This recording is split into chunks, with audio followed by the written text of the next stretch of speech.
हरिद्वार से अलवर कावड़ लेकर आ रहे अलवर निवासी युवक हेमंत की कावड़ को चिकानी के पास चिरखाना में जबरदस्ती पकड़कर खंडित कर दिया।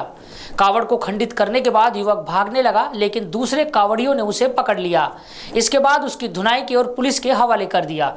आक्रोशित कावड़ियों ने टेलको चौराहे पर रोड जाम कर दिया। कावड़ियों ने पुलिस प्रशासन की तरफ से सुरक्षा नहीं मिलने पर रोष जताया। वहीं खंडित करने वाली कावड़ के लिए हरिद्वार से शुद्ध जल मंगवाने की मांग की। कावड़ियों ने बताया, आरोपी युवक पहले तो कावड़ियों के आगे आया, जिसे हटा दिया, फिर पीछे आ रहे दूसरे व्यक्ति लालाराम की कावड़ को अचानक पकड़ लिया। बाद में वह भागने लगा, लेकिन कावड़ियों ने उसे पकड़ लिया। इसके बाद उसे टेलको चौराहे के पास लेकर आए। यहां पुलिस के आने पर उसे पुलिस को सुपुर्द किया। कावड़ियों में गुस्सा इस बात का है कि अलवर जिले में आने के बाद पुलिस प्रशासन की ओर से कोई सुरक्षा के इंतजाम नहीं। अभी सुबह प्रातः के फोन आया कि शिविर के पास में जो टेलको चौराया है, यहाँ कांवड़ियों का शिविर है, वहां पर एक मंदबुद्धि कोई खान करके एक व्यक्ति, उसने आकर के एक कांवड़ को खंडित करने का प्रयास किया और अल्लाह अल्लाह के नारे लगाने लगा, ऐसा कांवड़ियों ने बताया। समाचार मिलते ही हम तुरंत सदर थाने पहुंचे और सदर थाने पर पहुंच करके जब हमने जानकारी ली तो उस व्यक्ति को यहाँ गिरफ्तार कर लिया।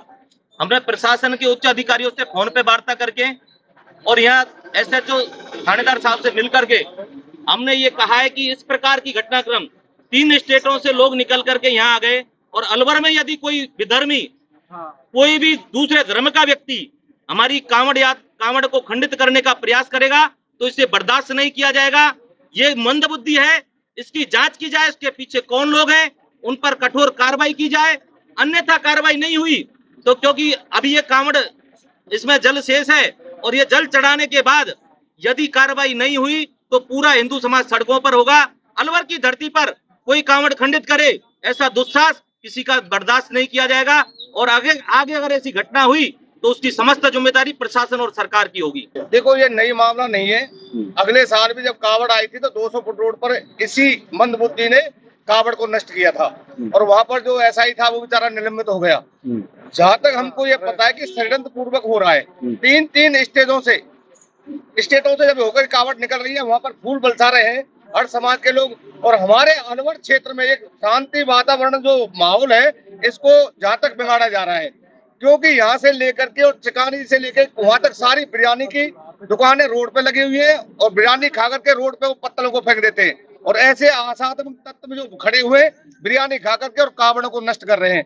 हमारी प्रशासन से मांग है जल्दी से जल्दी इन बिरयानी की जितनी भी बूचड़ खाने शहर के आसपास है सावन के महीने में बंद कराई जाए। वास्तव में 2-3 स्टेट से अपने व्यक्ति जो चल के आया, बेचारा धर्म का आस्था का लेके आया है, उसका यहाँ पर इस तरीके की घटना होना निसंकोच में कोई संदेह वाली बात नहीं है। बहुत गलत हुआ है, लेकिन जो हो चुका उसे हम बदल नहीं सकते। अभी उच्चाधिकारी से बात की गई है तो उन्होंने आश्वासन एसपी साहब ने ये दिया स्पेशली कि आज से ही अलवर शहर में सावन के अंदर एक भी बूचड़ खाना, एक भी बिरयानी, एक भी मांस मच्छी की दुकानें नहीं खुलने दी जाएगी। समस्त थानाधिकारियों को उन्होंने सूचना दे दी है। अब देखते हैं उनकी बातों में कितना असर है। उसके बाद नहीं तो हम तो बैठे हैं इस काम को कराने के लिए।